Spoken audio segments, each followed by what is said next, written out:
starts, but I know that when groups come in, they'll say we're doing alcohol, and someone else will say we're doing drugs, and in this case, these people were doing both. I mean, they have a number of houses. Well, I hear this often from all politicians. Perhaps because the treatment facilities want to gear the program in terms of treatment, rehabilitation, toward a specific discipline. And so they put all the people on alcohol withdrawal in one kind of setting and all the cocaine or heroin or whatever in another kind of setting, simply for ease of treatment. I don't know. Not being an expert in that field, thank the Lord. Operation Food Incorporated, a grassroots thing out in Mattapan, Dorchester area, and 11 chairs, typewriter stands, a cabinet, and 3 small file cabinets. Great group. Rosendale Village Main Street Community Revitalization Program. Timothy Middle School came 2 or 3 times. Thompson Middle School came once. Walnut Grove Head Start. Wheatley School. They have a great gardening program which I was able to help with. Have you been getting more Head Start programs since the money's been cut out? Oh, that's one of the things. The schools, I'll give you an example, and here's Wheatley School again. One of the things that's evident, the Boston school system needs money. There's a letter written to the mayor by the principal of the Blumenberg School, and in his letter he mentions he got 26 desks, 62 chairs, 10 file cabinets, 4 lockers, whatever. Now, bookcases. And he says how great this was for his staff and how, morale is a problem when you have not enough materials to even, support your staff, and so on and so forth. And this was like having another Christmas. It was great. Well, underneath the title on the letterhead, Blumenberg School, in italics it says Center of Excellence.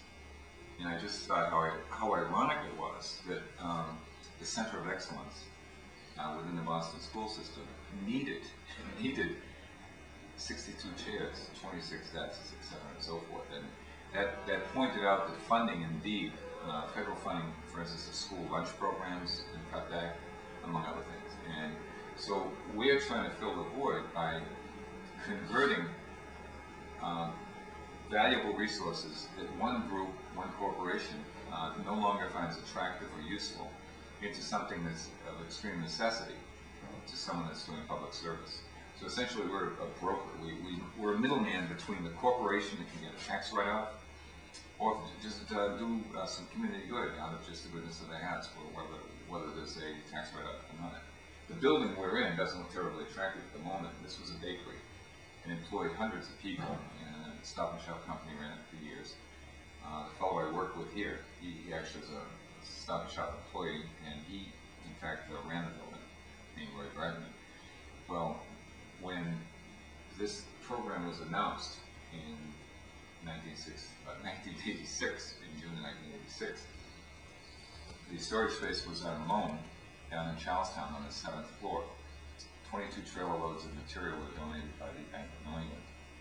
The program ran for several months, and then the space had to be taken back by the donor, the Charlestown Commerce Center. The program essentially died at that moment, and in the interim, I was lucky enough to have several meetings with Stop and Shop officials, and finally, the vice president of real property, Charlie Richards, was able to work out with lawyers and insurance people an arrangement with my office, Mayor's Office of Business and Cultural Development, which runs this program, and I got coordinated. And so for the last 16 months, we've been here at 226 Causeway Street. Fantastic space. I mean, we're right on, truck dock level, so people go in and out very, very easily. And we have 15,000 square feet of space that is approximately 14,000 square feet used at this time. The value in dollars alone at $35 a square foot means that we've received an in-kind donation from Stop and Shop to this program of over $500,000. That translates to access for some 160 of these groups. Many of them repeat donees. They came back more than once. I mean, they have continuing needs that we were not always able to fill, on one visit. But thanks to the fact that this space is here and there's enough of it, we're able to stockpile stuff that might not go immediately. One example, Boston Edison donated a year ago 4 large drafting tables. One of them went the first week. 3 sat here for probably 3 more months. Another one went.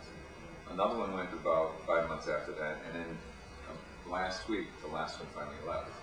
Now, if Edison had wanted to donate these to an organization, how would they find the organization? They clutter up space. So what they essentially would do is either sell it or dump it, and most stuff gets dumped. Some people actually sell the stuff, but so what we do is afford the opportunity of centralizing and systematizing a recycling process where any corporation that knows we exist can call us and say, we have X number of chairs, or we have this, or we have that. And I then make a judgment as to whether it's appropriate material for us to use. I then try and call an appropriate kind of recipient. Now, if it's possible, yesterday, for instance, I don't have transportation personally here. The donor groups almost always pay for the shipment of the materials to us. And then the recipient groups always come up with some kind of transportation to pick it up here. Now and then, I do what I did yesterday. I had 3 separate donations that had to be picked up by today. It had to be picked up this week, or they'd be thrown out or lost in some way. I found Mass Halfway Houses, who run several programs, several different buildings. They rented a truck. I went with the truck. We picked up a spinet piano at one place. We picked up 9 chairs at the second place. And we picked up at a third physical location. So 3 different groups giving us materials. Steel shelving, a large conference table, etc., and so forth. So what happens in that process is that materials that obviously would just have gone somewhere else ended up with a group that could use them desperately, and it was a networking. The fact that we exist, and hey, you want to fill out one of these forms?